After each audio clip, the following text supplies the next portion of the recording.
Today we're going to take a look at replacing the front ignition coil, or one of the front ignition coils, on this Ford 3-liter engine here. Now this is actually in a Ford Taurus here. A lot of these are very similar. So first thing I'm going to do is disconnect the electrical connector. All I do is pinch the little tab there and set it aside. Now I'm going to take my 8mm socket with a 1/4-inch ratchet and loosen the one hold down bolt here, holding this in place. Once I get it out, I'm ready to pick the old coil and the boot up out of here.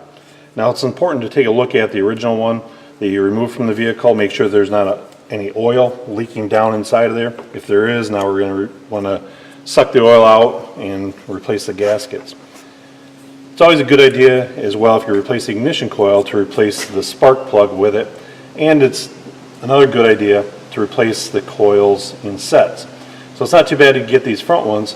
Now the rear ones are a little more difficult, and certainly if you're going to go to the back of the engine to do one of them, you're going to want to do all of them at the same time instead of repeating the labor to remove the upper intake here. One final tip that I'm going to leave you with is, if you're disconnecting all these, it's a good idea to mark them somehow, let you know exactly which one you replaced. Now quite often the lead will fall back into place here and it seems rather obvious. However, I've worked on several vehicles where the customer or somebody previously mixed these up, resulting in a misfire, which ultimately resulted in a plug catalytic converter. So with that in mind, I've already got a new spark plug in here. I'm going to take my new coil, slide it into place, put my new bolt in there.